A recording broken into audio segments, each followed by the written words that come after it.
당신의 그 겸손이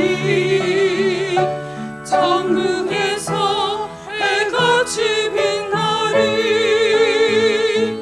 당신의 그 믿음이 천국에서 해같이 빛나리. 당신의 그 충성이 천국에서 해같이 빛나리. 주님이 기억하시면 족하리. 예수님 사랑으로 가득한 모습 천사도 환호하는 아름다운 그 모습 천국에서 해같이 빛나리. 당신의 그 순종이 천국에서 해같이 빛나리. 당신의 그 사랑이 천국에서 해같이 빛나리. 당신의 그 찬송이 천국에서 해같이 빛나리. 당신의 그 헌신이 천국에서 해같이 빛나리. 주님이 기억하시면 족하리. 불타는 사명으로 가득한 모습 천사도 환호하는 아름다운 그 모습 천국에서 해같이 빛나리. 주님이 기억하시면 족하리. 불타는 사명으로 가득한 모습 천사도 환호하는 아름다운 그 모습 천국에서 해같이 빛나리.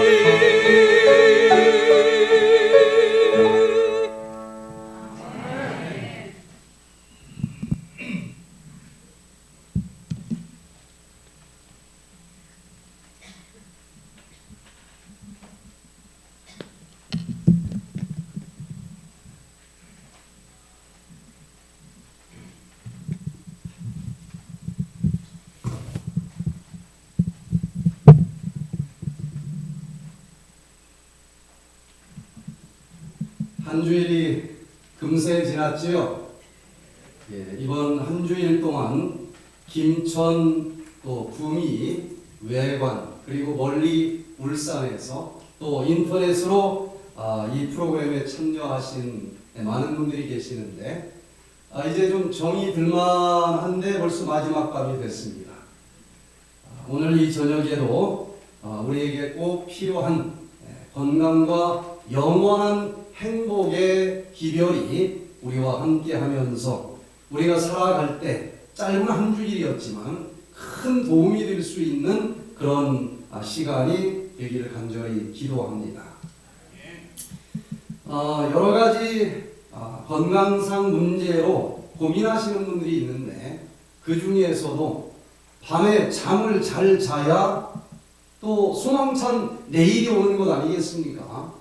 그런데 현대인들에게는 이 불면증이라고 하는 것이 얼마나 많은 사람들을 괴롭히는지 해마다 불면증으로 고생하는 환자들이 증가되고 있습니다.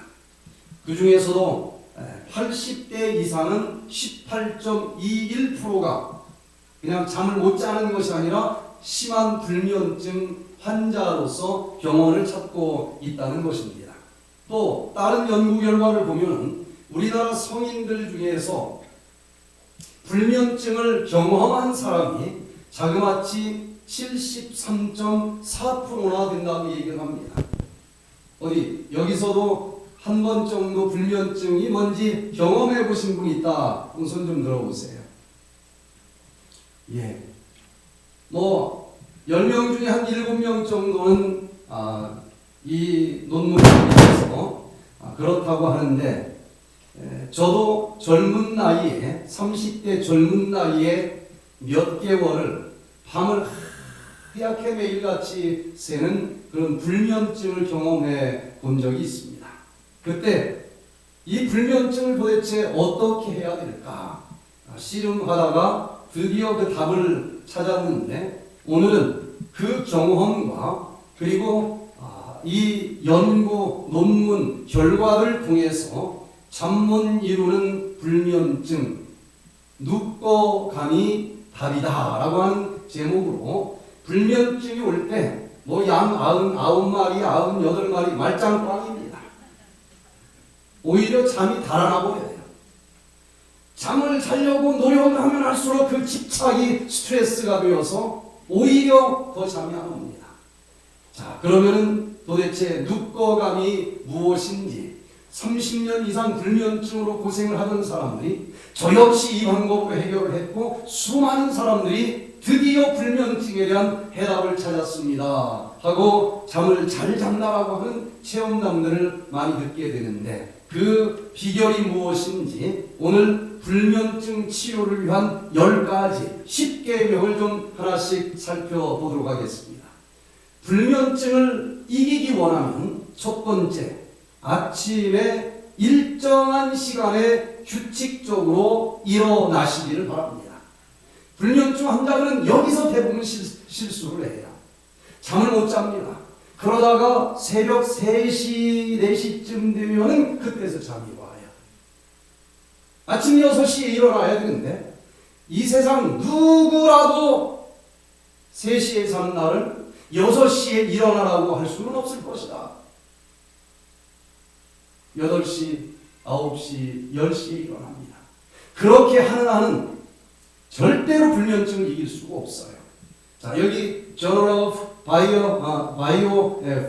Photophotonics, 이 저널 2019년 12월 달에 발표된 연구 결과를 보니까 우리 몸속에 시계가 있다는 것입니다. 생체 시계가 있어요. 그런데 그 생체 시계는 아침에 첫 번째 눈을 뜨고 햇볕을 바라보는 그 시간부터 시작을 한다는 거예요. 그래서 10시에 일어났다, 뭐 4시에 잤든 5시에 잤든 하여튼 10시에 일어났다, 그러면 그 사람의 생체 시계는 10시부터 제가 돌아가게 되어 있고, 그 첫 번째 본 그 자외선이 이 시계를 돌아가게 하면서 그 순간부터 15시간이 지나면은 멜라토닌이 쏟아지면서 잠이 온다는 거예요. 그렇기 때문에 아침에 늦게 일어나면 아무리 10시에 자고 싶어도 이미 틀린 것입니다. 그 시간은 멜라토닌이 나오는 시간이 아니에요, 그 사람에게는. 그래서 이 불면증에서 벗어나기를 원하면 무슨 일이 있어도, 밤을 꼬박 샌 한이 있어도 아침 6시가 되면 일정하게 일어나 보시게 되기를 바랍니다. 많은 수면 이 전문가들이 여러 가지 해답을 내놓고 있지만 이것을 강조하는 사람은 한 명도 없어요. 그러나 제가 많은 중환자들을 지켜보면서 이것이야말로 불면증 치료를 위한 첫 번째 놀라운 비법이 될 수 있다는 것인데, 이 논문에 보면 눈으로 블루라이트, 청색광이 들어옵니다. 가시광선 중에서도 파란색이 많이 끼어 있는 것, 가시광선 제일 밑에 파장에 파란색이 있고 그 다음 넘어가면 자외선이 됩니다. 자외선과 일부 블루라이트가 겹쳐요. 그런데 그 자외선과 청색광이 밀려오면 뇌세포에서는 세로토닌이 만들어지고, 세로토닌은 각성 호르몬이에요. 깨어있게 하는 호르몬입니다. 그리고 밤이 되면 낮에 만들어진 그 세로토닌이 바로 멜라토닌으로 바뀌어지면서 멜라토닌이 분비가 되면 드디어 잠이 오는 거예요. 세로토닌과 멜라토닌은 해와 달과의 관계처럼 달이 뜨면 해는 지고 해가 뜨면 달이 지는 것처럼 세로토닌이 나오면 멜라토닌은 들어가게 되어 있어요. 그런데 여기 청색광이 나올 때는 세로토닌이 만들어지는 시간이기 때문에 멜라토닌이 들어가는 것입니다. 그래서 아침에 청색광이 딱 햇볕과 함께 눈으로 들어오면 드디어 멜라토닌이 내가 들어갈 때가 됐다 하고 들어갑니다. 멜라토닌이 수면계이기 때문에 멜라토닌이 들어가면 드디어 눈이 떠지면서 하루를 시작을 하는 거예요. 자, 그런데 그 빛이 들어왔는지 안 들어왔는지 어떻게 할까? 망막에 광수용세포가 있다는 사실을 발견을 했습니다. 그 청색광이 들어오면 이게 들어왔다 하고 인식을 해요. 그러면 드디어 일어나라고 하는 신호가 하늘에서 날아왔습니다. 그 신호를 연구해 보니까 식유차 상핵에게 전모를 쳐서 보고를 하고, 식유차 상핵은 뇌실주의 핵에다가 또 보고를 하게 되어 있고, 뇌실주의 핵에서는 좀 복잡하지만 여기 상부 경추신경절로 또 토스를 해주고, 그 상부 경추 신경절에서 드디어 그 신호를 송과선으로 보내게 되어 있어요. 송과선이 바로 멜라토닌 호르몬을 만드는 공장입니다. 그러면 이 소식을 듣고 알았어.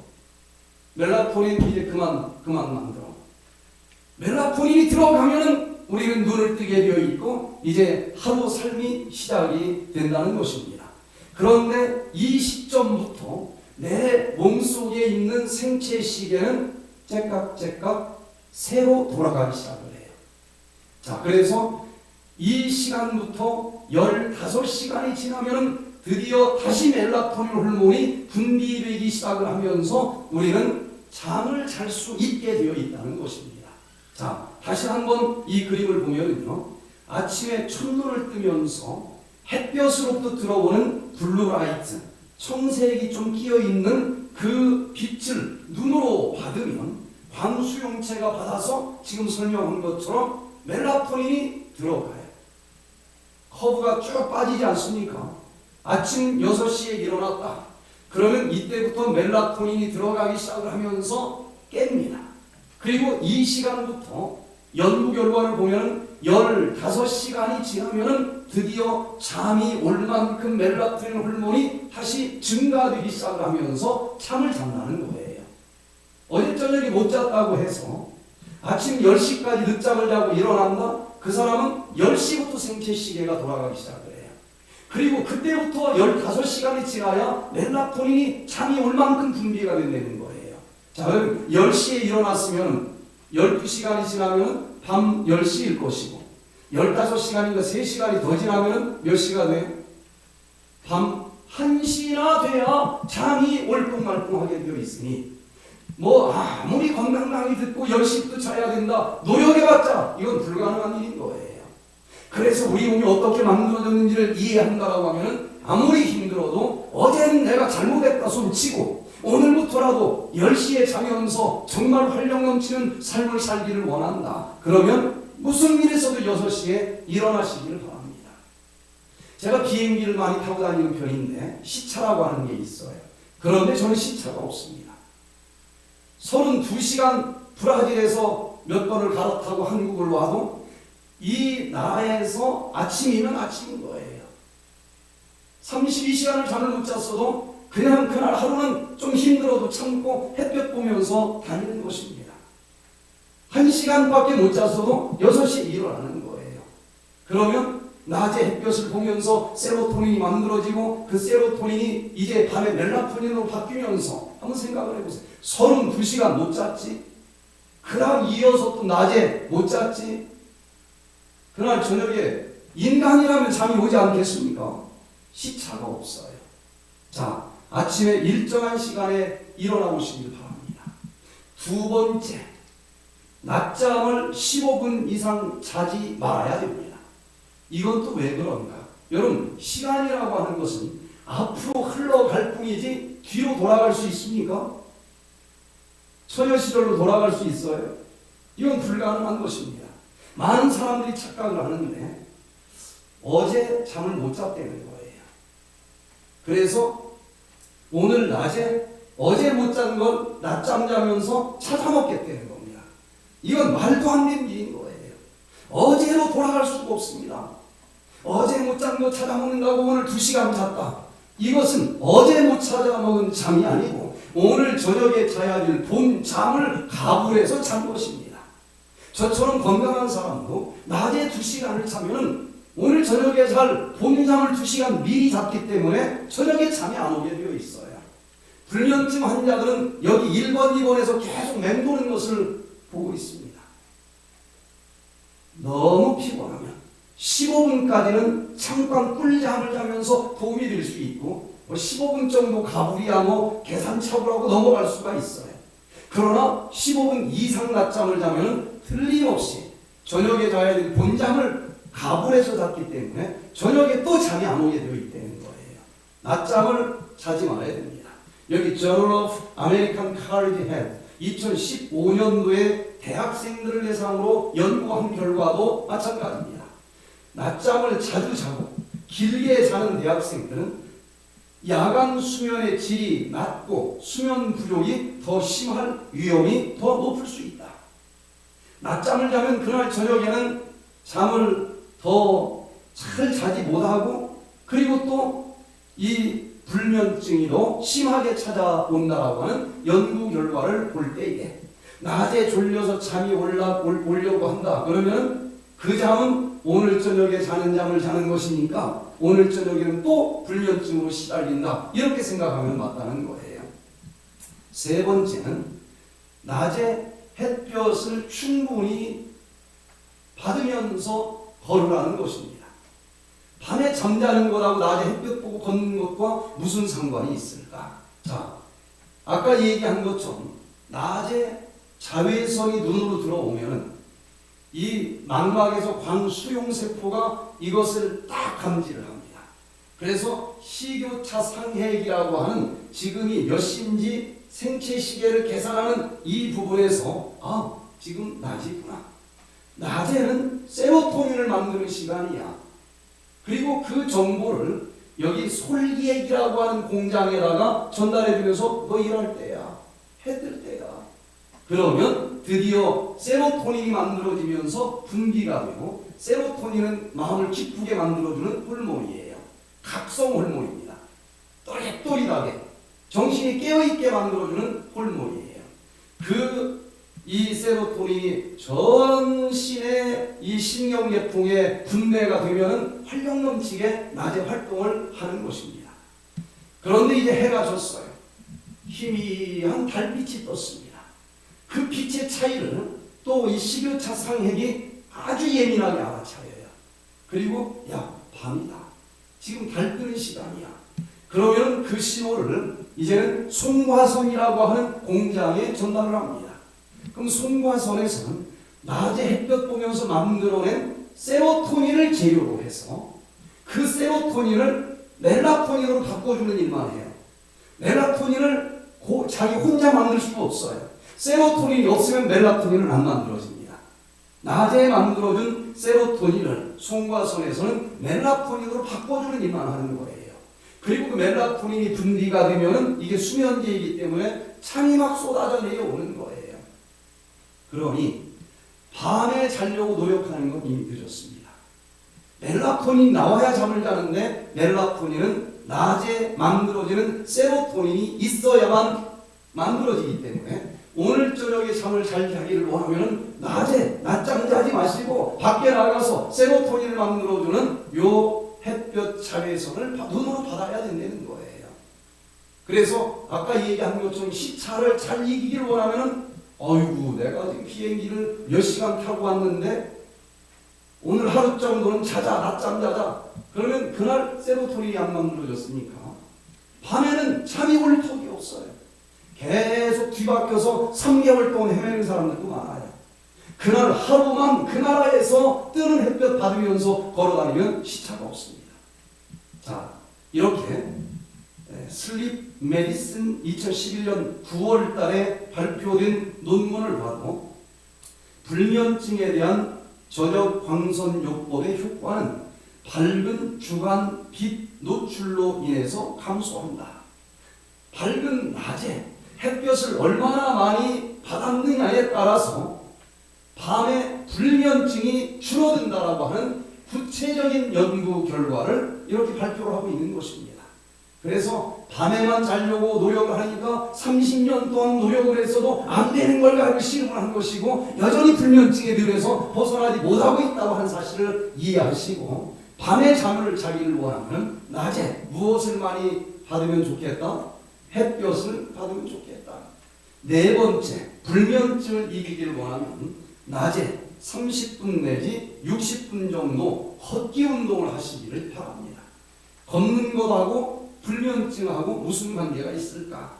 여기 2013년도에 발표된 연구 결과를 보니까 섬유근육통 환자를 22명을 대상으로 연구한 논문입니다. 섬유근육통은 온몸의 신경이 다 연결이 되어 있는데 그 모든 신경이 있는 곳마다 통증이 밀려오는 질병입니다. 어디가 아프냐? 머리부터 발끝까지 모두 아프다고 해요. 얼만큼 아프냐? 전갈이 쏘는 것처럼 아프대. 언제 아프냐? 24시간 아프대. 진통제 먹어도 다 사라지지 않습니다. 그나마 그거 먹으니까 조금이라도 줄어드니까 먹는 것뿐이고 그것 외에는 어떤 약도 병원에 가면 없어요. 애기 낳는 고통보다 더 심하다고 그래요. 이런 환자를 대상으로 두 가지 운동을 나누어서 하겠습니다. 한쪽은 스트레칭 운동을 하게 하고 한쪽은 걷기 운동을 하게 했어요. 그랬더니 스트레칭 한 것은 별로 효과가 없었어요. 그러니까 스트레칭 운동 하지 말라는 얘기가 아니고 여기 세로토닌 나오는 거에 대해서는 효과가 없었다는 겁니다. 그렇게 일주일에 3번씩 20주 동안 운동을 하고 비교를 해봤더니 걷기 운동을 한 사람들은 세로토닌과 세로토닌 대사 물질이 확실히 운동 안 하는 사람들보다도 더 많이 분비가 되더라는 거예요. 그런데 그 세로토닌이 결국은 밤에 뭐가 된다고 했습니까? 멜라토닌이 된다고 했으니까 이 세로토닌이 통증을 경감시켜줬다라고 하는 이 논문이지만 다시 얘기하면 유산소 운동을 하면 세로토닌이 나와서 통증도 줄어들게 할 뿐만 아니라 밤에 얘가 멜라토닌이 되어서 잠을 잘 자게 해주는데 효과가 있다고 하는 것입니다. 5번째, 카페인, 알코올, 니코틴 이런 걸 먹으면 불면증에서 벗어나기 어렵게 되는 거예요. 요즘 이 커피가 전 세계적으로 대기업 중에 대기업이 이걸 지금 잡고 있습니다. 여기서 막 별의별 논문들을 다 발표해가지고 한국처럼 커피 파는 집이 아마 많은 나라를 본 적이 없어요. 너무 많이 먹어요. 뭐 별의별 다 병을 고친다고 얘기를 하질 않나. 그러나 분명한 것은 커피를 마시면 분명히 불면증이 옵니다. 커피 마셨더니 참 안 오더라 경험해 보신 분 손 좀 들어보세요. 그냥 하얗게 새는 사람들 많습니다. 자, 왜 그런지 이제 메커니즘을 좀 설명을 좀 드려야 되겠는데 슬립, 잠자는 거에 대해서 이 논문을 발표하는 이 저널 2019년 10월 달에 왜 커피를 마시면 잠이 안 오는지 그냥 무조건 좋다고 할 게 아니라 메커니즘을 발표를 했어요. 여기 취침 전에 알코올이나 카페인이나 니코틴을 먹었을 때 수면의 질이 저하가 된다라고 발표를 했는데 왜 그런가 하면 카페인을 먹으면요 어떤 일이 벌어지는가 하면 우리 뇌에서 아데노신이라고 하는 이 물질이 아데노신 이 초인종을 띵동 하고 누르면 수면 압력이 높아진다고 그랬어요. 잠을 자라고 하는 압력이 더 세진다는 겁니다. 그래서 잠을 자는 거예요. 그런데 잠자기 전에 아니면 적어도 4시간 전에 커피를 마셨다. 그럼 그 카페인이 뇌 속으로 들어가서 여기 아데닌 수용체에 이 카페인하고 아데노신하고 모양이 비슷하다는 겁니다. 그래서 카페인이 아데노신이 눌러야 될 수용체에 자기가 딱 앉아 있는 거예요. 그래서 아내 노신이 가서 눌러가지고 주인 양반 잠 좀 자요 하고 압박을 하려고 했더니 카페인이 자기 자리를 벌써 차지하고 있기 때문에 튕겨나가고 이걸 못 누른다는 거예요. 이런 메커니즘에 의해서 수면 압력이 줄어들면서 잠이 안 오는 겁니다. 그래서 이 잠자기 전에 술 한 잔 마시면서 자려고 하는 것도 잘못된 것이고, 커피를 마시는 것은 불면증 환자들에게 쥐약과 똑같다는 거예요. 자, 6번째, 잠자기 전에 과도한 식사를 피하라. 저녁에 너무 늦게 먹든지 저녁에 너무 많이 먹으면 불면증이 온다는 것입니다. 왜 그럴까? 적어도 음식을 먹으면 한 5시간은 지나야 이게 소화가 되는데, 저녁에 한 10시쯤에 밥을 먹었어요. 아니면 라면을 하나 먹었어요. 저녁에 막 뷔페집 가서 40종류 반찬을 먹었어. 그러면 잠을 자려고 했더니 위장에 아직 소화되지 않은 음식이 있겠죠. 뭐 일부는 또 소장으로 내려가서 흡수 중일 거예요. 아직 일이 안 끝났으니까 나는 자려고 노력을 하지만 이 소화기관은 주물럭 움직일 거 아니겠습니까? 또 뭐 깨어있는 건 아니니까 활력 넘치게 또 움직이지도 못해요. 꼼지락 움직인다는 얘기는 이것을 누가 신호를 보내고 있다는 얘기일까요? 뇌가 보내고 있으면 얘가 깊은 잠을 잘 수가 없는 거예요. 저녁을 늦게 먹거나 많이 먹으면 깊은 잠을 자지 못하고 REM, Rapid Eye Movement, 눈알이 움직이는 잠, 설잠을 자는 시간이 늘어난다라고 여기 Journal of Biological Rhythms 2009년 2월 달에 발표된 논문을 보니까, 야식을 하는 사람들, 밤에 밥을 주로 먹는 사람들은 이 서케디안 리듬이라고 해서 24시간 우리를 이 리듬 있게 살아가게 하는 시계가 있어서 매일 같은 시간에 일어나는 것인데, 밤에 밥을 먹으면 요 24시간 리듬의 생체 시계가 자꾸 늦어진다는 거예요. 자꾸 늦어져요. 그러니까 10시에 자야 될 때 10시, 1시 자꾸 늦어지면서 여러 가지 우리 몸에 렙틴 호르몬, 인슐린 호르몬, 멜라토닌 호르몬 뭐 이런 리듬 자체도 자꾸 뒤흐트러지면서 불면증은 당연한 것이고 여러 가지 문제들이 생길 수 있다는 거예요. 꿈을 자주 꿉니다. 그래서 밤 12시에 제사를 드리고 그날 제사밥을 먹고 잠을 자려고 하면 그날따라 이상하게 시어머니가 꿈속에 나타나는 거예요. 왜? 이게 소화가 안 되고 잠을 자니까 설잠을 자. 꿈은 설잠, REM, REM 수면을 잘 때 꾸는 거예요. 그렇지 않아도 제사 드리면서 뭐 시어머니가 옛날 막 구박 주던 거 생각나고 그러다가 잠을 자려고 했는데 잠이 안 와. 설잠을 자. 그때 꿈을 꾸면서 시어머니가 몽둥이 들고 나오는 거예요. 밤을 늦게 이 잠을 잘 때에 이런 불면증이 반복될 수 있다는 겁니다. 7번째, 저녁에 잠자기 전에는 과도한 운동을 하지 말고 스트레스를 피하고 운동을 하려면 그냥 스트레칭 정도의 운동을 해라.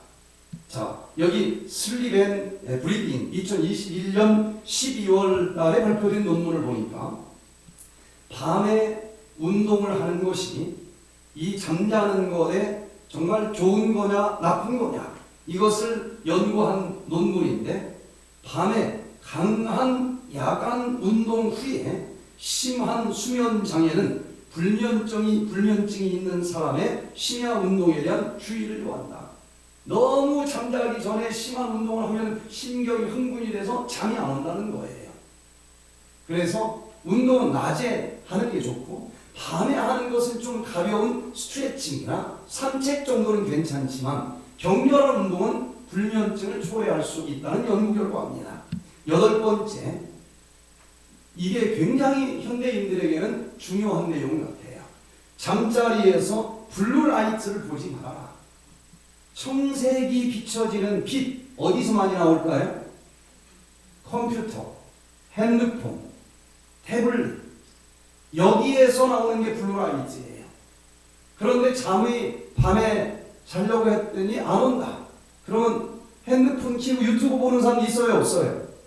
대부분 그러는데, 그러면 잠이 안 오게 되어 있다는 거예요. 거기서 블루라이트가 오는데 여기 사이언티픽 리포트 2019년 1월 23일자에 발표된 연구 결과를 보니까 아까도 설명했지만 그 태블릿이나 또 TV나 요 핸드폰에서는 그 청색광이 나오는데 그것을 보면은 얘는 자외선 비슷한 빛이 들어오네. 아침이네. 깨어있을 시간이네. 그러면 세로토닌이 나와서 각성이 되고 멜라토닌이 들어가 버리기 때문에 절대로 잠을 자기가 어렵다는 거예요. 그래서 청색이 풍부한 아침빛 노출이 대학생의 생리적, 주관적 반응에 미치는 각성 효과라고 하는 연구 제목으로 발표된 논문을 보니까 아침에는 청색광을 보면 도움이 돼요. 정신이 번쩍 나니까. 그런데 밤에 청색광을 볼 때는 멜라토닌이 들어가기 때문에 잠이 안 오는 불면증의 원인이 될 수 있다는 것입니다. 자, 여기 빛을 보면은요, 빨주노초 파남모 이런 7가지 가시광선을 우리가 눈으로 볼 수 있는데 그 중에서도 파장이 한 400에서 500 정도 이 짧은 파장이 바로 보라색 계통의 빛입니다. 그런데 자외선하고 파장이 일부 겹쳐요. 아침에 떠오르는 햇살에 이런 이 파란색, 청색광이 껴있고 그것이 자극을 하면서 지금 세로토닌 만들어지는 시간이고 멜라토닌 들어갈 시간이다. 이렇게 내 몸의 생체 시계를 조절을 해주고 그 생체 시계가 잘못됐을 때 생체 리듬이 깨졌다라고 얘기하고 그게 질병인 거예요. 자, 그런데 여기 이 멜라토닌 호르몬이 제일 싫어하는 것이 다름이 아니고 청색광이라는 거예요. 왜? 그 빛만 나오면 세로토닌한테 밀려나야 되기 때문에. 그래서 밤에는 컴퓨터 앞에 앉아있지 말아야 된다는 거예요. 잠을 자다가 깼을 때 제일 최악의 선택은 핸드폰을 켜는 겁니다. 그러면 불면증에서 벗어난다고 하는 거의 불가능하다고 하는 이런 연구 결과들을 보게 됩니다. 자, 9번째, 잠이 안 온다고 수면제를 먹는 사람들이 있어요. 이것은 좋은 방법이 아닙니다. 일평생 수면제를 먹어야 되는지도 몰라요. 수면제는 의존성도 있습니다.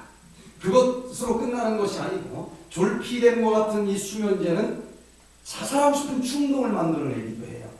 이 수면제를 먹는 사람들은 1.9배 내지 2.8배 정도 자살 위험도가 높아진다라고 얘기를 합니다. 수면제는 크게 두 종류로 나누어져요. 벤조다이제핀 계열의 수면제가 있습니다.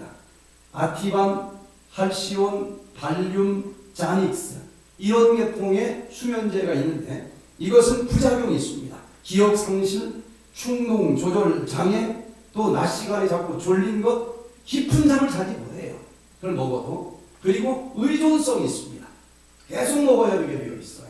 또 두 번째는 이 벤조디아제핀이 아닌 다른 계통의 수면제가 있는데 스틸록스 N, CR, 또 루네스타 이런 여러 종류의 수면제가 있는데 이것은 의존성은 조금 적은 편이기는 하지만 약효가 짧아서 잠자는 중에 계속 깨는, 그러니까 양질의 잠을 자기가 어렵다는 거예요. 그러니 이걸 의지하기보다는 이런 것 끊고 오늘 배우는 10가지 불면증 극복법을 배우셔서 그냥 이런 것 의지하지 않고 이런 약이나 술로 자는 것과는 이 질이 하늘과 땅만큼 다른 진짜 잠을 한번 자보시라는 것입니다. 마지막으로 10번째, 이 모든 것을 다 해도 잠이 안 온다. 제가 발견한 마지막 카드가 있는데 밤 10시부터 아침 6시까지 이유 불문하고 눕거감 수면을 취해 보시라는 거예요. 자, 뭐라는 거예요? 이 시간에는 방에 누워라. 걸어다니면 멜라토닌은 안 나옵니다. 절대로 나오지 않아요. 일단 누워라.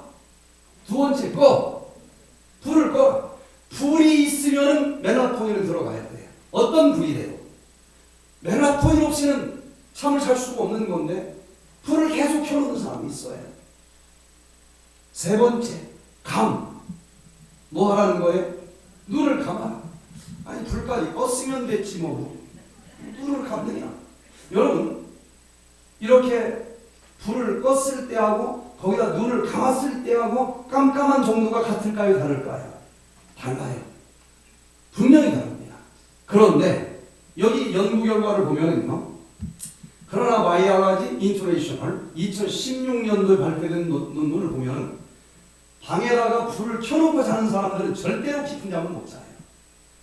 그래도 생각이 있어서 요만한 거 하나 켜놓는 사람들이 있죠. 그것을 여기 논문에서는 희미한 빛이라고 했어요. 삼육수도 되지 않아요. 아주 희미한 거. 그런데 그 희미한 빛까지도 멜라토닌을 들어가게 한다는 거예요. 자, 여기 밤에 희미한 인공 조명에 노출되면 인간의 렘 수면과 각성이 증가된다. 렘 수면이라고 하는 것은 Rapid Eye Movement. 이 눈알이 가만히 보면 눈을 감고 있어도 이렇게 막 움직이는 잠이 있죠. 빠른 속도로 눈알이 움직이는 잠, 설잠 잘 때예요. 이때는 절대로 깊은 잠이 아닙니다. 이렇게 눈알이 살살 움직이는데 시어머니가 사는 줄 알고 욕하면 큰일 나. 다 알아들어요. 그때는. 이것도 안 움직이는 잠을 잘 때 욕을 해야 못 알아듣지. 자, 그래서 그때는 그 설잠을 자고 꿈을 꾸는 렘 수면이 증가되면서 양질의 잠을 자지 못한다는 겁니다. 잔 것 같은데 피곤하다는 거예요. 그래서 칠흑처럼 어둡게 하고 눈까지 감아라. 그래도 잠이 안 오면 어떻게 해요? 그대로 그냥 있으면 돼요. 간단하지요? 그런데 연구 결과는 그런다고 해서 잠이 안 올 수도 있어요. 근데 일부는 잡니다. 근데 하나도 잠을 못 잤을 경우에도 눕거감만 그 시간에 하고 있으면 적어도 50%의 수면 효과가 있다고 하는 연구 결과입니다. 그러면 잠을 못 자는 한에서 이 세 가지를 조건을 갖춰주면 멜라토닌은 나와요. 그래서 한번 해보세요. 50%만 차면 내일 살아가는 아무 지장이 없습니다. 그런데 많은 장기적으로 고생을 하는 불면증 환자들의 특징은 잠을 자려고 집착을 해요. 아, 오늘은 잠을 자야 될 텐데. 그리고 막 양 99마리, 막 98마리. 그런데 잠이 오는 게 아니고 잠이 안 오는데 자려고 집착하는 것처럼 불쌍한 게 없어요. 이게 불면증 환자들에게 제일 큰 스트레스예요. 그리고 또 잠이 안 오면 오늘 또 잠이 안 오네. 내일 이제 나는 죽었다. 근데 지나보니까 죽었어요? 안 죽었어요? 안 죽었어. 사실보다 훨씬 부풀려가지고 이 불면증에 대한 두려움을 스트레스로 가지고 있었다는 거예요. 그런데 과학적인 사실을 믿으시고 그 시간에 눕거감 세 가지만 하면 잠을 하나도 못 잤을 경우도 50%는 잘 수 있다. 그러면 된 거 아니겠습니까? 그 정도 잠을 자려고 하는 스트레스, 그리고 또 내일 이거 오늘 못 잤으면 큰일 났네, 이 두려움 스트레스를 내려놓으면 드디어 진짜 잠이 며칠째로 오는 것을 봐요. 홍영자님이 설악산 백패든 힐링센터에 오셨습니다. 이분은 지독한 불면증에 우울증에 당뇨에 온몸이 두드러기가 나고 손이 또 떨려요. 그런데 이 불면증 약을 갖고 와서 며칠 지나다 보니까 약이 떨어졌어. 야, 이거 큰일 났어. 그런데 눕거감 수면법을 듣고서 이분이 그대로 했더니 그날부터 잠이 오더라는 거예요. 그러면서 우울증 사라지지, 당뇨병 사라지지, 온몸에 이 두드러기 싹 없어지지. 이게 다 잠자는 것과 관계가 있어요. 잠을 잘 자야 면역력이 좋아지는 거거든요. 그리고 손 떨리는 것까지도 다 없어져서 2달 동안 너무 좋아서 놀다가 가셨어요. 잠자는 것을 먼저 해결을 해야 질병 치료가 되는 것입니다. 그런데 조금 길게 자는 잠이 있죠. 어떤 사람이 잠을 자더니 10년이 지나도 안 일어나네. 무슨 잠이에요? 영적인 잠입니다. 한 부자가 있었는데 그 집에 머슴이 있었대요. 근데 이 머슴이 좀 멍청했나 봐. 좀 둔했나 봐요. 주인이 하루는 또 이 멍청한 이 머슴을 보면서 화가 났습니다. 그러면서 긴 지팡이 하나를 줬어요. 야, 너보다 더 미련한 놈이 나타나거든. 이 지팡이를 그놈에게 주고 못 만나면 일평생 가지고 다녀. 진짜 미련했는지 일평생 가지고 다녔대요. 그런데 이 주인 양반이 이제 죽을 때가 됐습니다. 시름 앓고서 이제 죽어가는데 머슴이 그래도 주인이니까 문안을 온 거예요. 근데 손에는 뭐가 여전히 들려있어요? 지팡이가 들려있어. 그 머슴이 주인에게 물어봤습니다. 주인님, 제가 보니까 이제 돌아가실 것 같은데 혹시 죽음에 대해서 뭐 준비해 온 게 있습니까? 그랬더니 아니 그러더래요. 아니 지금 떠나면 언제 올지도 모르는 이 죽음이라고 하는 긴 황천길 여행을 떠나면서 진짜 아무것도 준비 안 하셨어요?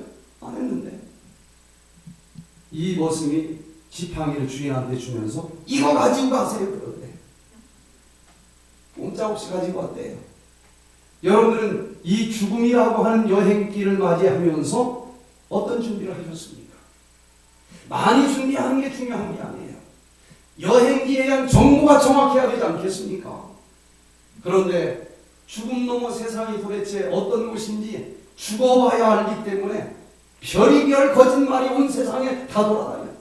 그냥 소설 쓰면 맞고 틀린 거는 아무도 알 길이 없으니까. 죽으면 육체는 무덤에 들어가 썩었는지 모르지만 영혼은 뿅 하고 나와가지고 뭐 제사밥 먹으러 오고 뭐 별별 이야기가 많은데 도대체 죽음 너머에 대한 세상에 대한 정보를 정확히 가져야만 그 죽음 여행을 마칠 수 있고 그래야만 죽음에 대한 두려움이 사라질 텐데 이게 준비가 안 되니까 막연하게 모두 다 두려운 거 아니겠습니까? 도대체 죽음이라고 하는 게 무엇인지 사실은 죽어봐야 알지만 저는 이 성경을 보면서 대학 2학년 때 무신론자로 살아가다가 야 성경이 이렇게 과학적인 책이구나 깨닫고서 신앙을 하게 됐는데 그 하나님께서 이 세상에 영적인 세상도 창조하셨고 육적인 세상도 창조하셨다는 겁니다. 그러면 영적인 세상에 대한 진리는 뭐 가봐야 하는 거예요. 맞는지 틀리는지. 그런데 그 하나님이 우리의 몸도 만들었고 육적인 세상도 같이 만들었으니까 원리는 똑같이 통할 것 아니겠는가. 그래서 꼭 가봐야 한다고 할 것 없이 그 같은 원리가 이 육체에도 적용이 돼서 진짜 불면증이 치료되는지 진짜 암이 치료되는지 실험을 해보면 이치가 이러니까 가보지 않았지만 영적인 세상도 그렇겠구나. 합리적으로 어떤 게 진짜인지 답을 찾을 수가 있다는 것을 알게 됐어요. 도대체 죽음이라고 하는 것은 무엇일까? 성경이 말하는 죽음을 보면 시편 13편 3절에 사망의 잠이라. 사망을 뭐라고 묘사하고 있어요? 잠이라고 묘사하고 있습니다. 예수님께서도 나사로 죽었을 때 잠들었다고 했어요. 또 데살로니가 전서에서도 죽은 자들을 자는 자들이라 기록을 하고 있습니다. 만약에 이게 진짜라고 하면 죽음은 두려워할 사건이 아니지 않습니까? 사는 건데 사는 자들은 두 가지 특징이 있습니다. 사는 동안에는 아무것도 모르지만 일어날 아침이 있다는 거예요. 한숨 자고 일어나는 게 잠이라고 하면 두려울 게 뭐가 있겠습니까? 그런데 이 죽음에 대해서 성경을 보는 신학자들까지도 별별 소설을 다 써요. 왜? 죽고 난 다음에 영혼이 어디로 가느냐에 대한 이야기가 다 달라요. 그런데 성경을 제대로 해석을 하려면 성경은 성경으로 해석을 해야 돼요. 여러분 미국으로 이민 간 아무개가 아파트로 이사를 갔대. 그럼 잘 된 거예요? 못 된 거예요? 드디어 아파트로 들어갔어. 잘 된 거예요? 못 된 거예요? 미국에서는 아파트로 가면은 좀 가난한 사람들이 가는 집으로 개념이 접혀져 있어요. 우리나라에서 아파트를 가면 뭐 아주 출세한 거지만, 그러나 이걸 해석을 하려면 그 사람이 한국에서 아파트를 샀다는 얘기인지 미국에서 아파트로 들어갔다는 얘기인지 이걸 제대로 정해야 되지 않겠습니까? 성경을 해석을 할 때 성경에서 영혼이라 그러면은 한국식 개념으로 풀면은 이게 별의별 해석이 다 나와요. 성경을 기록한 히브리어, 헬라어가 그 단어가 무슨 뜻인지를 원어를 가지고 풀면 답이 명쾌하게 나옵니다. 그렇게 어렵지가 않아요. 성경에서는 인간을 무엇으로 만들었다고 얘기를 합니까? 흙으로 만들었대요. 그리고 그 코에다가 생명의 기운, 생기를 불어 넣었다는 겁니다. 그랬더니 생명이 됐다는데 리빙 소울, 살아있는 영혼이 됐다는 거예요. 자, 여기 흙이라고 하는 원어를 보면 구약 성경에서는 아파르, 흙의 원소로 만들었다 그러고 생기로 불어넣었다. 구약 성경에서는 히브리어로 니슈마 바임, 신약 성경에서는 헬라어로 푸뉴마, 바로 하나님의 입김이라는 뜻입니다. 하나님의 호흡이라는 거예요. 하나님의 특별한 생명이 있는 기운이라는 것입니다. 흙으로 만든 육체에다가 하나님의 생명이 있는 기운이 싹 들어갔더니 드디어 생명, 살아 움직이는 영혼이 됐다는 거예요. 성경에서 얘기하는 이 영혼은 히브리어로는 네페슈 하야, 신약 성경에서는 푸슈케, 이 몸뚱아리에 숨이 붙어 있는 동안 나라고 하는 전인적인 존재를 살아있는 영혼이라고 기록을 하고 있는 거예요. 그런데 동양적인 개념으로 자꾸 육체는 썩었지만 영혼이 뿅 하고 죽고 나면 빠져나가서 제사밥 먹으러 다니는 것으로 개념을 가지고 보면 성경의 앞뒤가 하나도 안 맞아요. 자, 그러면 성경에서 영혼이라고 하는 단어 몇 개만 봅니다. 누가복음 1장 46절에 보니까 내 영혼이 주를 찬양하며, 그러면 또 이 영혼이 뼛속에 있나 심장에 있나 죽으면 또 빠져나오지 않나, 자꾸 이런 해석을 하는데 원어를 보면 푸시케, 육체에 숨이 붙어 있는 동안 전인적인 나를 얘기하고 살아있는 내가 전인적으로 주를 찬양한다라고 하는 아주 단순한 의미입니다. 또 여기 마태복음 27장 50절에 보니까 예수님이 돌아가시면서 영혼이 떠나갔다라고 하는 단어를 썼어요. 그랬더니 또 이게 한국식으로 해석을 해가지고 예수님이 죽었는데 그때 영혼이 뿅 하고 떠나갔다. 그 다음부터 성경이 이제 앞뒤가 안 맞는 거예요. 원어를 보면 이거는 푸니마라고 하는 원어로 썼는데 바로 후하고 불어로 주신 하나님의 숨, 하나님의 입길이 떠나갔다는 거예요. 그냥 예수님이 돌아가셨고 숨이 떠나갔다는 그 의미가 되는 것입니다. 그래서 공동번역 성경, 천주교인들, 개신교인들이 같이 마음을 합해서 번역을 한 공동번역 성경에도 그냥 숨이 끊어졌다, 이렇게 제대로 해석하고 있는 거예요. 많은 사람들이 영혼은, 육체는 죽었는지 모르지만 절대로 죽지 않고 떠다닌다, 이렇게 자꾸 얘기를 하지만 정작 성경에서는 에스겔 18장 4절에 범죄하는 영혼, 그 영혼은 죽을지라, 영혼이 안 죽는 게 아니라 죽는다고 분명히 기록이 되어 있는 것입니다. 자, 그러면 도대체 죽음이 무엇인지를 알기 위해서 탄생이 무엇인지부터 생각을 해보면 답이 나올 수 있어요. 예를 들어서 이 전구 다마라고 하는 바디에다가 흙으로 만든 우리 육체라고 얘기할 수 있을 거예요.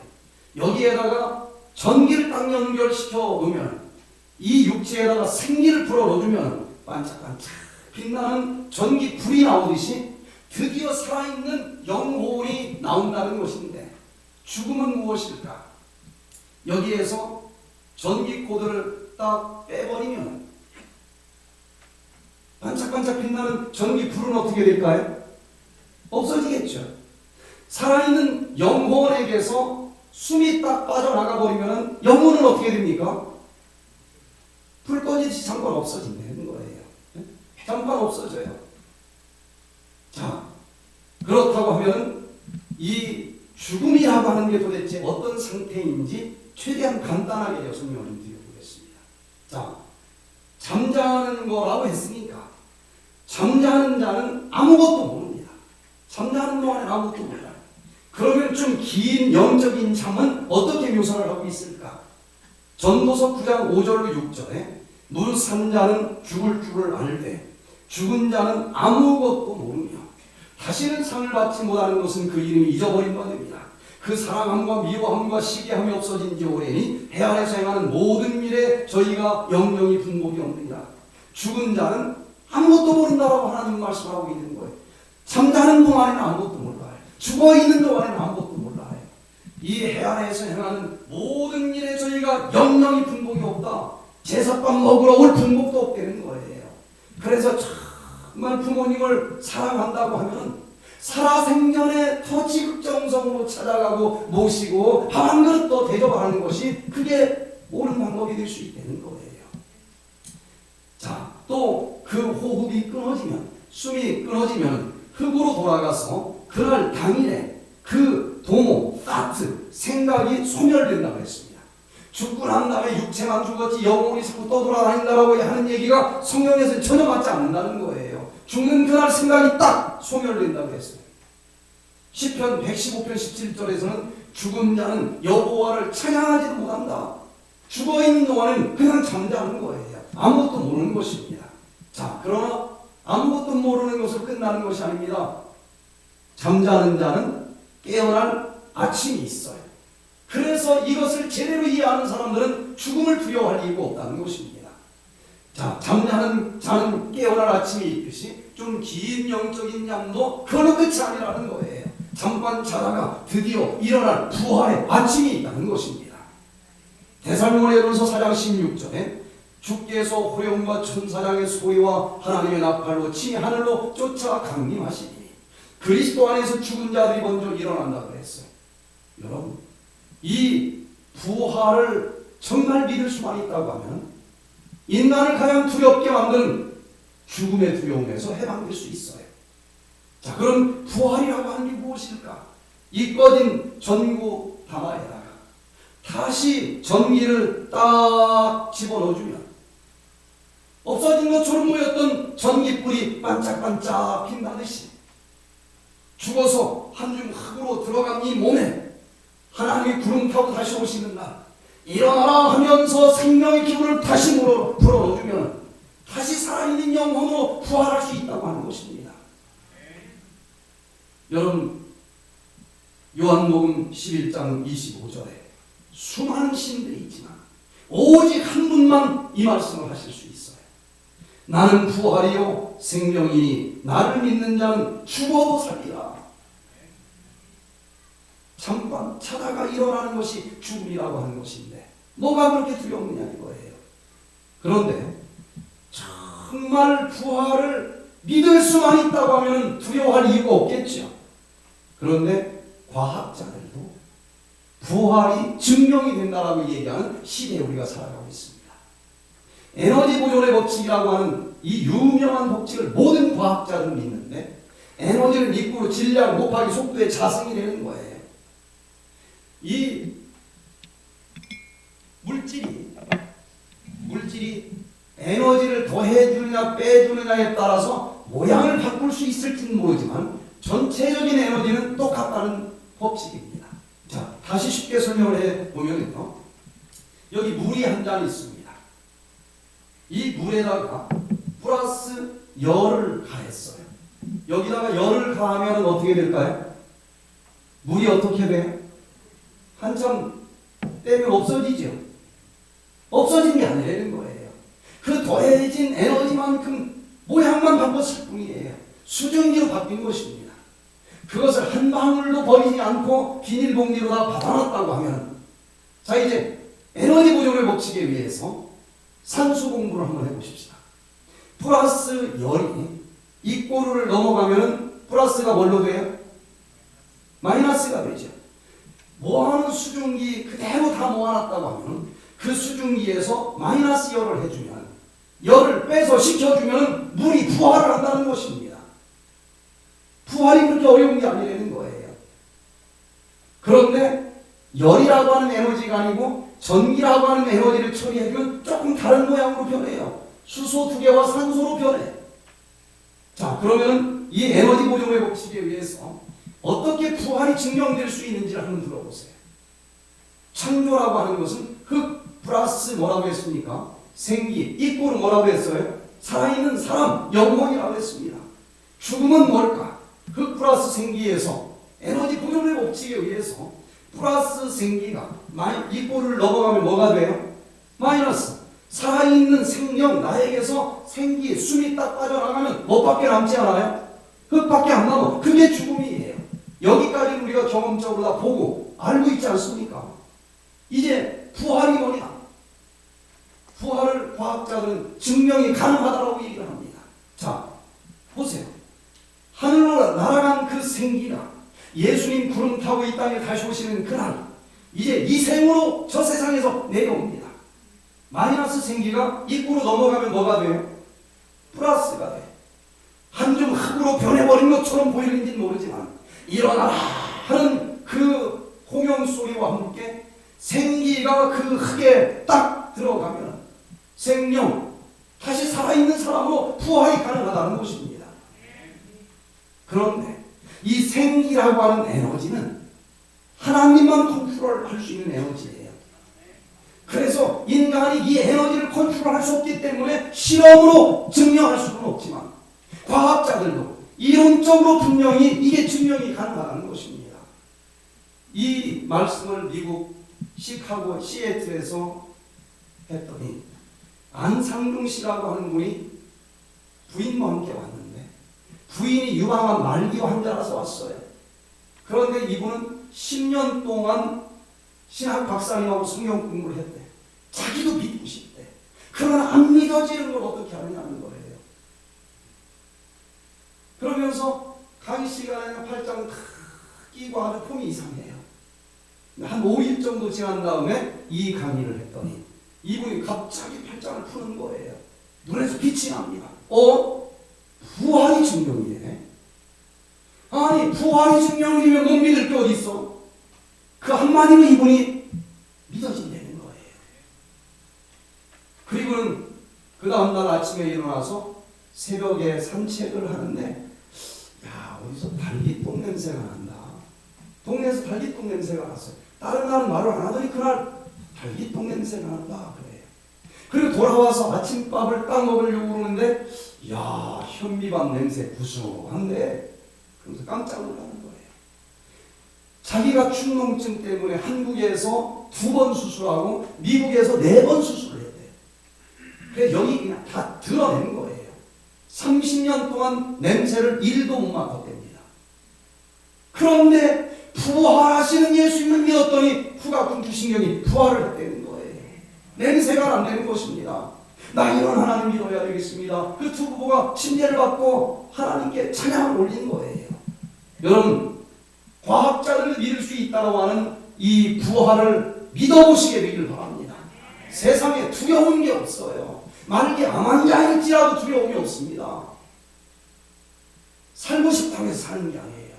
오히려 내려놓으면 그 스트레스가 사라지면서 죽을 뻔했는데 살아남는 사람들을 저는 너무나 많이 봤어요.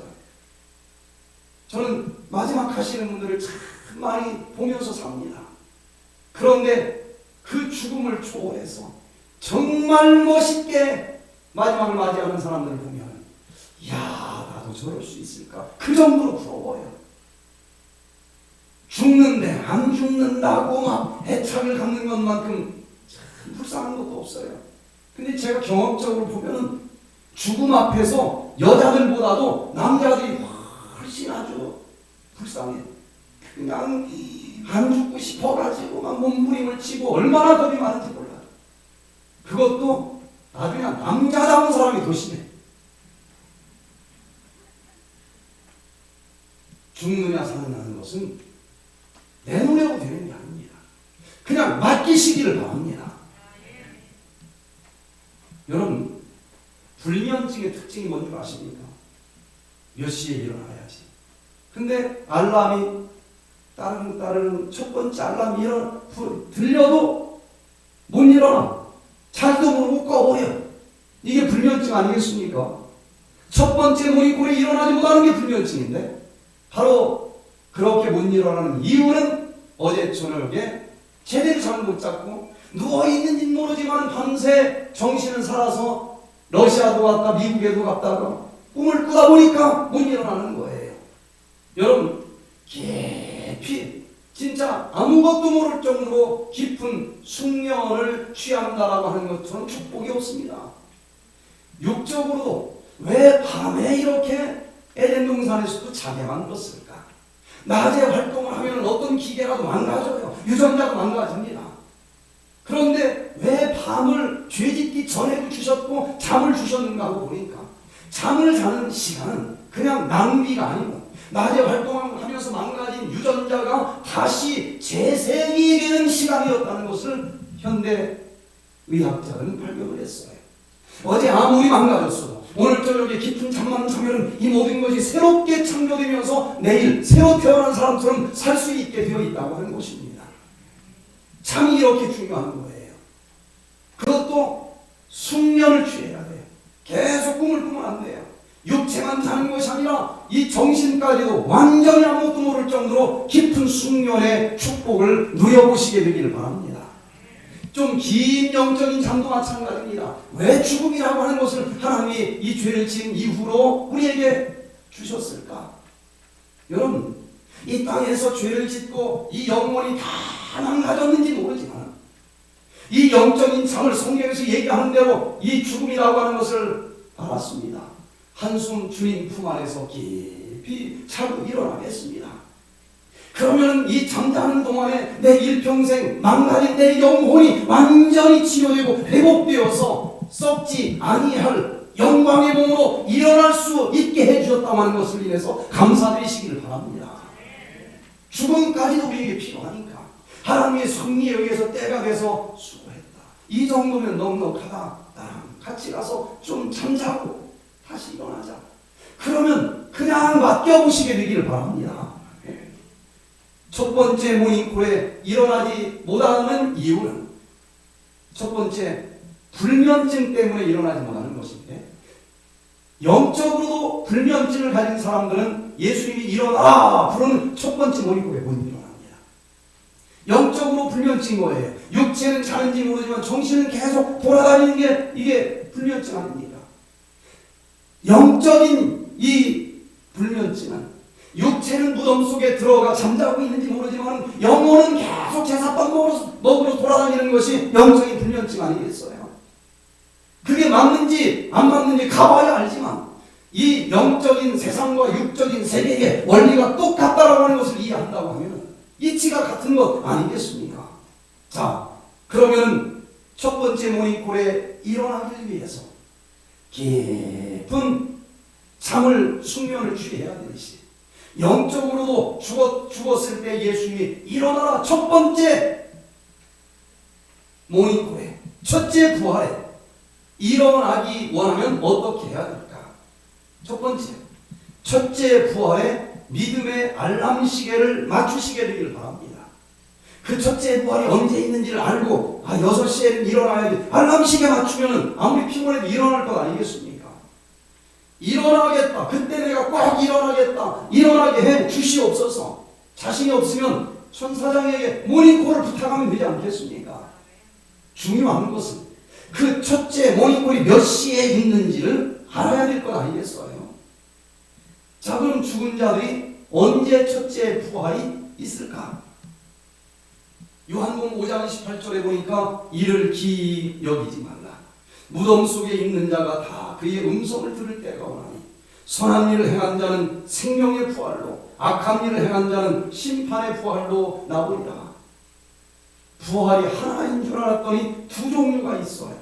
무덤 속에 들어있는 자들 누구든지 다 일어날 날이 있는데 여기 보니까 하나는 생명의 부활, 선한 일을 행한 사람들은 생명의 부활로 일어난다.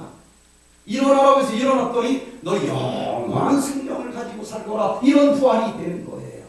그런데 악한 일을 행한 사람들은 일어나라고 해서 일어났더니 너 유황불의 심판을 받을지어다. 여러분들은 생명의 부활에 일어나야 되겠습니까? 심판의 부활에 일어나야 되겠습니까? 대답만 잘한다고 되는 것은 아니에요. 알람시계 실컷 맞췄는데 잘못 공부를 해가지고 심판의 부활을 맞춰놨어. 성경을 좀 알아야 되지 않겠습니까? 자, 예수님께서 머지않아 천천만만의 천사들과 함께 이 땅에 오실 날이 있습니다. 그때 여기 데살로니가전서 4장 16절에 보니까 주께서 호령과 천사장의 소리와 하나님의 나팔로 친히 하늘로 쫓아 강림하시니 그리스도 안에서 죽은 자들이 먼저 일어난다.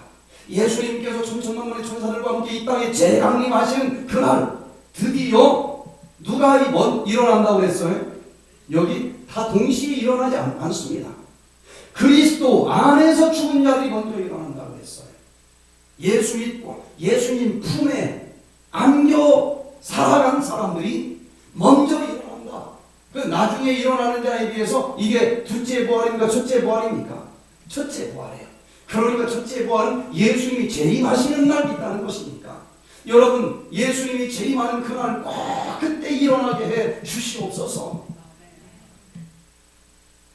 그리고 천년이 지난다고 했습니다. 자, 그럼 나머지 죽은 자는 언제 일어난다는 것인가? 계시록 20장 5절에 보니까 그 나머지 죽은 자들은 그 천년이 차기까지 살지 못하더라. 그 나머지 죽은 자들은 예수 품에 안 안긴 사람들이에요. 그 사람들은 천년이 찰 때까지 살지 못한다고 했으니까 천년이 지난 다음에 일어나는 부활입니다. 둘째 부활이에요. 자, 이 의인의 부활은 예수님 재림할 때 먼저 일어나는 첫째 부활이고 그들은 생명의 부활로 일어납니다. 그러나 나머지 죽은 자들은 천년이 지난 다음에 일어나는데 심판의 부활로 일어난다는 거예요. 여러분 과연 어떤 부활에 일어날 것인지를 잘 공부하시고 그 생명의 부활 예수님이 재림하시는 그날 꼭 일어나게 해달라 기도하시게 되기를 바랍니다. 두 번째, 이 불면증이 없어야만 첫째 모닝불에 일어날 텐데 그 불면증이 없으려면 낮에 햇볕을 많이 받아야만 된다고 이미 말씀을 드렸어요. 영적인 원리도 똑같습니다. 낮에 아직 은혜가 있을 때에 은혜의 빛이 있을 시대에 활발하게 사랑도 하고 봉사도 하고 활동을 하시게 되기를 바랍니다. 요한복음 8장 12절에 예수께서 또 일러 가라사대 나는 세상의 빛이 나를 따르는 자는 어둠에 다니지 아니하고 생명의 빛을 얻으리라. 빛이 되시는 예수 그리스도를 따라다니시길 바랍니다. 그 빛이 있을 때에 사랑이신 예수 그리스도와 사랑을 나누시고 그때 내 몸에 옮겨붙은 사랑을 아직도 어둠 속에서 방황하는 수많은 사람들에게 나눠주는 그런 삶을 살아가는 자들 그들이 그 영적인 빛에 의해서 영적인 멜라토닌 호르몬이 충만하게 만들어지면서 예수님이 일자만 나와도 그냥 눈이 번쩍 떠지면서 첫째 모닝골에 일어날 수 있을 줄로 믿습니다. 세 번째, 약물을 의지하는 한은 절대로 깊은 숙면을 취하지 못하고 첫째 모닝골에 못 일어나는 거예요. 영적으로도 마찬가지입니다. 어떤 것도 의지하지 말고 오직 예수 그리스도만 의지하면서 살아가시게 되기를 바랍니다. 주님께서 사랑하시는 사람에게 잠을 주신다. 우리가 때가 되면 일평생 참 수고했다. 잠깐 잠자다가 다시 일어나자. 그러면 아멘 하면서 누우시기를 바랍니다. 수고하고 무거운 자들아 다 내게로 가. 내가 너희를 쉬게 하리라. 모든 것 맡기는 것입니다. 나는 부활이요 생명이니 나를 믿는 자는 죽어도 살리라. 이 예수 그리스도를 여러분의 주인으로 영접한다고 하면 죽음조차도 두려워할 이유가 없으니 이 한평생 내 양심 속에 깨달은 진리 안에서 그저 뚜벅뚜벅 걸어가는 멋진 삶을 살아갈 수 있지 않겠습니까? 영적으로 육적으로 눕거간 불면증으로 이 깊은 숙면의 축복을 누리시게 되길 바랍니다. 저녁이 되면 누워야 돼요. 하나님이 수고했다. 잠깐 잠자러 가자. 그러면 주님 품에 그냥 누우시기를 바랍니다. 모든 걸 맡겨보시기를 바랍니다. 또 불을 꺼야 돼요. 잠깐 그냥 쉬려면 푹 쉬시길 바랍니다. 계산날 언젠가 자꾸 계산도 하지 마셔요. 그냥 끄고 잠깐 쉬세요. 그리고 눈을 편안하게 감고 있다 보면 예수님 구름 타고 다시 오시는 그날 일어나라.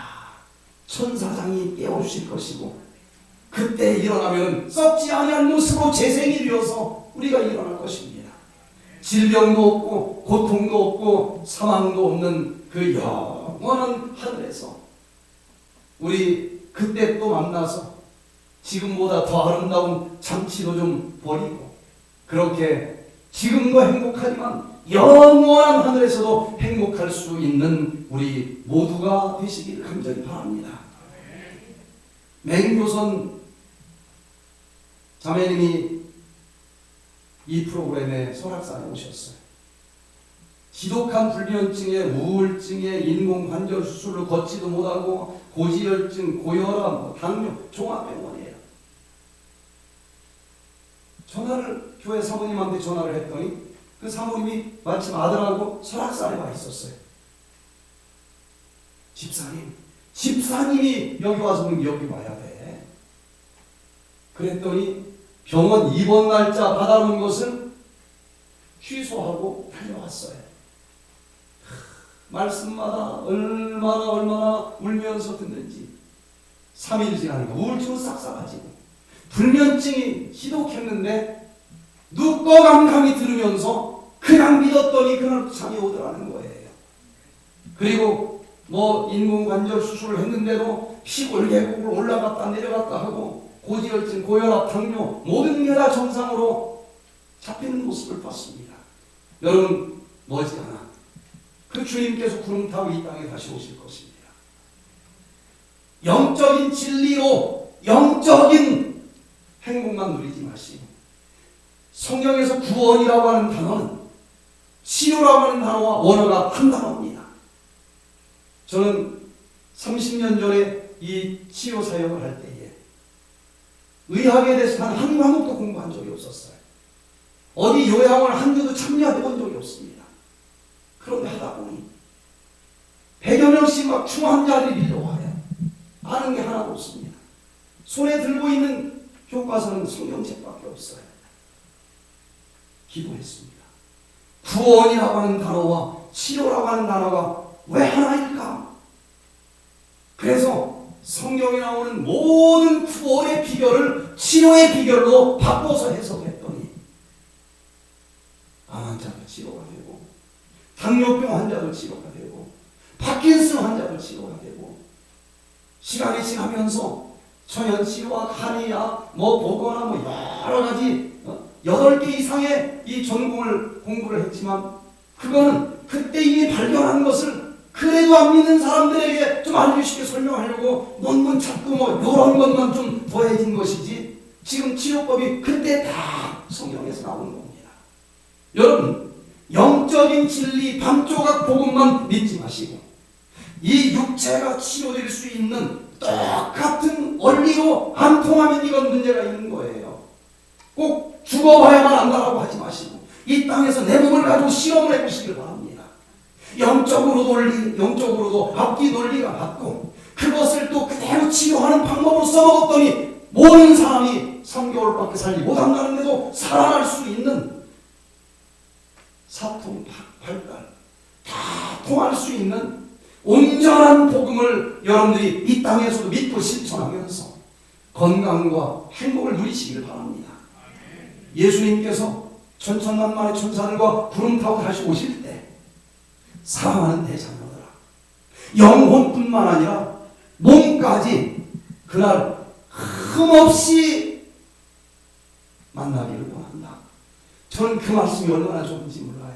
많은 사람들이 그냥 영혼과 만신창이가, 이 몸은 만신창이가 되었지만 영혼만 하늘나라 가는 걸 잘못 알고 있는데, 예수님께서는 내가 그날 올 때 영혼뿐만 아니라 몸까지 흠 하나 없이 보존되어 만나기를 원한다라고 약속하셨으니, 어떻게 해야 이 질병이 치료될 수 있는지 구체적인 방법도 성경에 남겨놓으셨을 것 아니겠습니까? 그게 제 믿음이었어요. 성경의 모든 치료의 비결이 나옵니다. 여러분, 이 놀라운 온전한 복음을 믿으시면서 주님과 함께 영원한 하늘까지 들어갈 수 있기를 간절히 바라면서 오늘 말씀을 마치겠습니다. 주님, 저희를 연약하고 흠 많은 사람들이지만 이제 주님께서 우리를 얼마나 사랑해 주시는지 깨닫게 되었습니다. 이 몸으로 지켜야 될 법칙도 지키면서 눈에 보이지 않는 영적인 세상의 진리까지도 이해하고 확증하게 해주셔서 주님 그 진리의 길대로 걸어가면서 주님 다시 오시는 그날 우리 호련히 평화되어 영원한 하늘까지 들어가 함께 살 수 있도록 축복해 주시옵기를 우리 구주 예수 그리스도의 이름으로 간절히 기도드리옵나이다. 아멘. 자, 이제 오늘 저녁 집회는 마쳤고요. 이제 내일 우리가 이제 마치는 날인데 아침 식사가 이제 중요하죠. 4일 디톡스를 하신 분은 내일 보식을 할 수 있겠고 좀 중간에 하신 분은 4일을 한 다음에 또 할 수 있겠죠. 그래서 제가 보내드린 그 보식을 어떻게 하는지에 대한 그 동영상을 꼭 보시고 거기에 있는 메뉴대로 만드는데 그렇게 복잡하지 않아요. 어떻게 하는지 저 뒤에 오늘 샘플이 한 접시 있으니까 양은 요 정도면 되겠구나 하고 거기서부터 조금씩 더 먹는데 많은 사람들이 금식했으면 죽을 먹어야 될 텐데 어떻게 현미밥을 먹으라고 그러지? 죽을 먹는 건 하수입니다.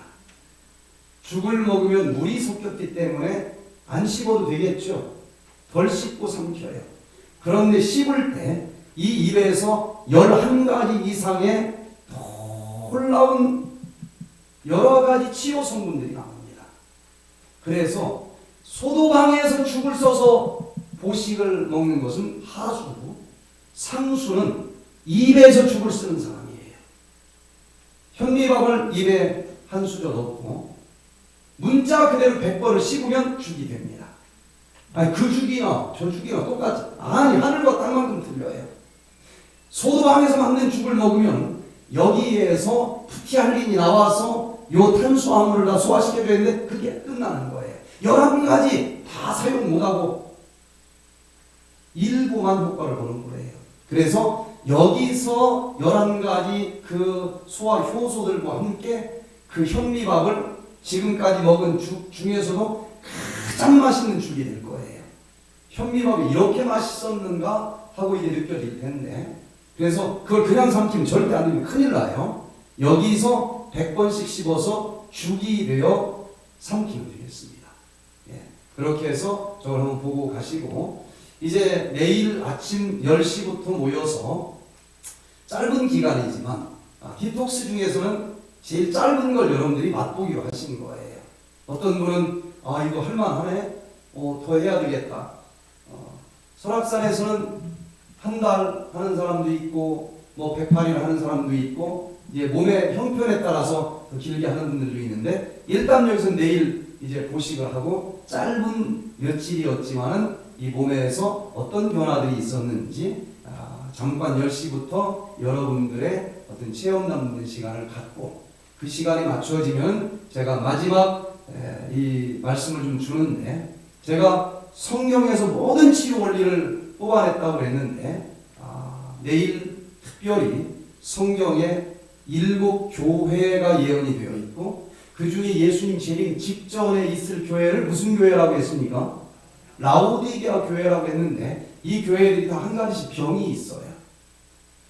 그것을 진단해 주시고 예수님이 처방해 주시고 온전한 교인으로 만들어 주시는 메시지가 7 교회에 보낸 편지인데 그 중에 우리 시대에 이 라오디게아 교인들도 병이 들었죠.